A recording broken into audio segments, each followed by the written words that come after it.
Jasmine, ಯಾಕೆ ಇಷ್ಟೊಂದು late ಆಯಿತು? ಅಜ್ಜಿ, ಡ್ಯಾಡ್ ಆಸೆನ ಈಡೇರಿಸಬೇಕು ಅಂದರೆ ನಾನು ಕಷ್ಟಪಟ್ಟು ಕೆಲಸ ಮಾಡಬೇಕಲ್ವಾ? ನನ್ನನ್ನು ನಂಬಿ ಡ್ಯಾಡ್ ಅಷ್ಟೊಂದು ಹಣನ ಇನ್ವೆಸ್ಟ್ ಮಾಡಿದ್ದಾರೆ. ಬಿಸ್ನೆಸ್ ಬಗ್ಗೆ ಎಲ್ಲ ತಿಳ್ಕೊಳ್ಬೇಕಲ್ವಾ? ಅದಕ್ಕೆ ಇಷ್ಟೊಂದು ಲೇಟ್ ಆಯಿತು. ಅಂದರೆ ಅರ್ಪಿತ್ ಅವರು ಎಲ್ಲ ವಿವರಿಸಿ ಹೇಳಿದ್ದಾರೆ ತಾನೇ? ನಾವು ಶುರು ಮಾಡ್ತಾ ಇರೋ ಬಿಸ್ನೆಸ್ ತುಂಬ ಇಂಟ್ರೆಸ್ಟಿಂಗ್ ಆಗಿದೆ, ಹಾಗೆ ಲಾಭನೂ ಇದೆ. ಒಳ್ಳೇದೈತೆ ಬಿಡೆ, ನಮ್ಮೆಲ್ಲರಿಗೂ ಒಳ್ಳೇದಾದ್ರೆ ಅಷ್ಟೇ ಸಾಕು. ಅಲ್ಲ ಕಣೆ, ನೀನು ಬರೋದು ಲೇಟ್ ಆಯಿತು ಅಂತ ಚಕ್ರಿ ಕೋಪ ಮಾಡ್ಕೊಂಡಿದ್ದಾನೆ. ಅವ್ನು ನನ್ನ ಹತ್ರ ಕೇಳ್ದ ಜಾಸ್ಮಿನ್ ಎಲ್ಲಿ ಅಂತ. ನಾನು ಹೇಳಿದೆ ಬಿಸ್ನೆಸ್ ವಿಷಯ ಮಾತಾಡೋಕ್ಕೆ ಹೋಗಿದ್ದಾಳೆ ಅಂತ. ಅವಳು ಬಿಸ್ನೆಸ್ ಮಾಡಿ ಉದ್ಧಾರ ಆಗೋದು ಅಷ್ಟರಲ್ಲೇ ಇದೆ ಅಂತ ಕೋಪ ಮಾಡ್ಕೊಂಡು ನೆನ್ನೆ ಬೈತಾನೆ ಕಣೆ. ನಂದೇನು ತಪ್ಪ? ನೀವು ಹೇಳ್ತಾ ಇರೋದು ಸತ್ಯನಾ? ನೀನು ನನ್ನ ಮೊಮ್ಮಗಳು ಕಣೆ, ನಿನ್ನ ಹತ್ರ ನಾನೇ ಸುಳ್ಳು ಹೇಳಿ?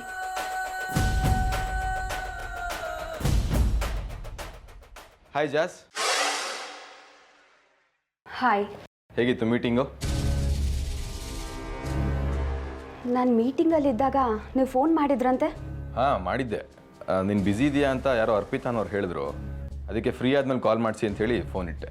ಆದರೆ ನೀವು ಜಾಸ್ಮಿನ್, ಟಯರ್ಡ್ ಆಗಿದ್ದೀಲ್ವಮ್ಮ? ಹೋಗಿ ರೆಸ್ಟ್ ತಗೋ ಸ್ವಲ್ಪ ಹೊತ್ತು. ಓ ಸರಿ ಜಾಸ್, ನೀನು ರೆಸ್ಟ್ ಮಾಡಿ ರೆಡಿ ಆಗು. ಡಿನ್ನರ್ಗೆ ಆಚೆ ಹೋಗೋಣ. ರೆಡಿ ಆಗ್ತಾಳಪ್ಪ, ಇನ್ನು ಹೋಗು.